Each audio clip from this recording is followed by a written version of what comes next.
Antes de la Revolución Sandinista de 1979, Nicaragua estaba saliendo de la dictadura de Anastasio Somoza García.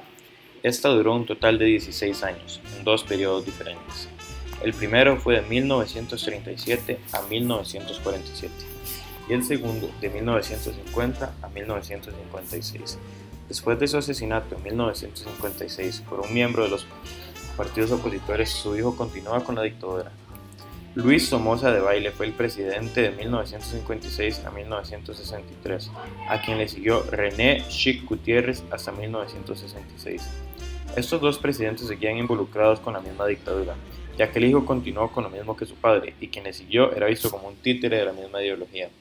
Durante esta dictadura, Nicaragua dependía mucho de Estados Unidos, ya que les daban materia prima para su mercado. Cuando René Chic Gutiérrez fallece en el cargo presidencial en 1966, Lorenzo Guerrero, uno de los tres vicepresidentes electos, queda como presidente por el año que faltaba para cumplir con el cargo presidencial.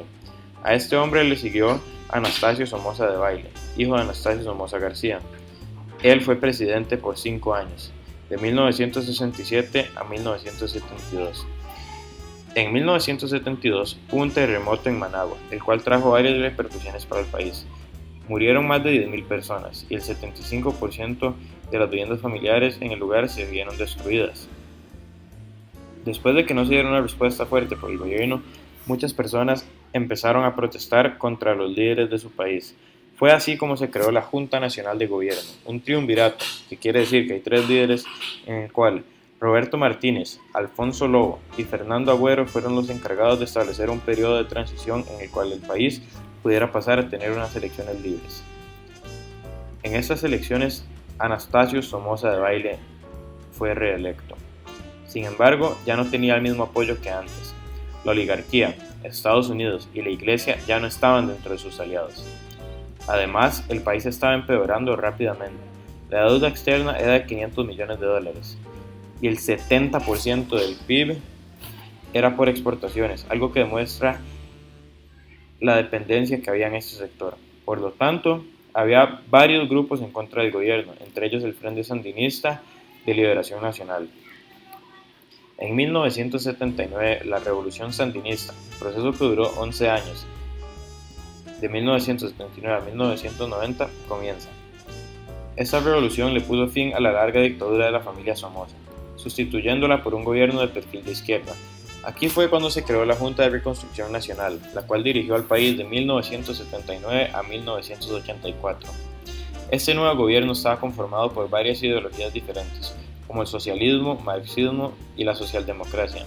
Al llegar al poder, ellos empezaron a implementar varios cambios en el país, enfocándose principalmente en los factores socioeconómicos y políticos del país. Se concentraron en los problemas de salud, educación y tierra que había en Nicaragua en este momento. Al finalizar el proceso de la Junta de Reconstrucción Nacional, se tuvo un nuevo proceso electoral en Nicaragua. Este lo ganó Daniel Ortega Saavedra, y al empezar la presidencia se concentró en implementar los planes que se tenían, como la reforma agraria. Sin embargo, el grupo al que pertenecía el nuevo presidente no tenía el total apoyo del país. Por lo tanto, se hicieron algunos grupos contrarrevolucionarios en el país. Hasta 1988 fue que comenzó el final del periodo revolucionario, al comenzar con discusiones de paz por ambas partes que resultaron en unas nuevas elecciones en 1990.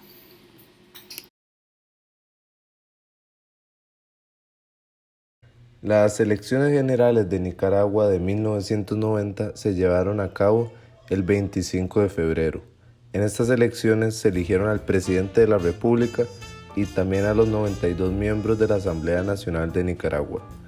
Estas elecciones pusieron fin a la revolución sandinista tras la victoria del partido Unión Nacional Opositora, la cual tenía una tendencia conservadora y derechista.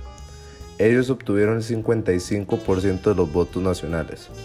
También obtuvieron mayoría absoluta en la Asamblea Nacional. Esto llevó a la presidencia a Violeta Chamorro. Se estima que hubo un 86% de participación electoral en esas elecciones. 2 días después de las elecciones empezaron las negociaciones entre el Frente Sandinista de Liberación Nacional y la Unión Opositora, con la participación del expresidente de Estados Unidos, Jimmy Carter.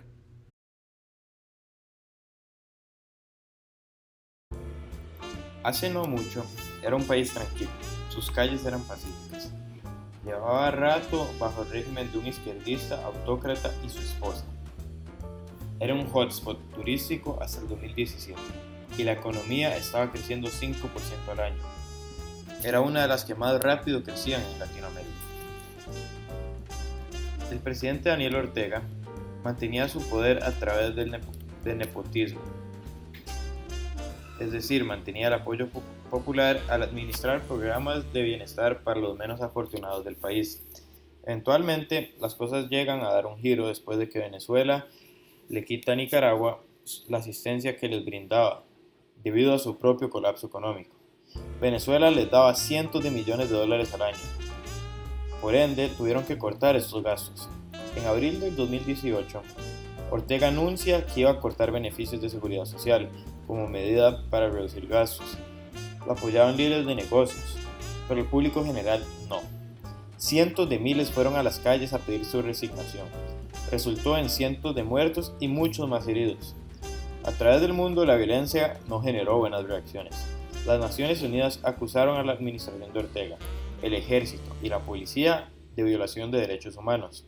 La administración de Trump les ha aplicado sanciones a múltiples oficiales nicaragüenses de alto poder.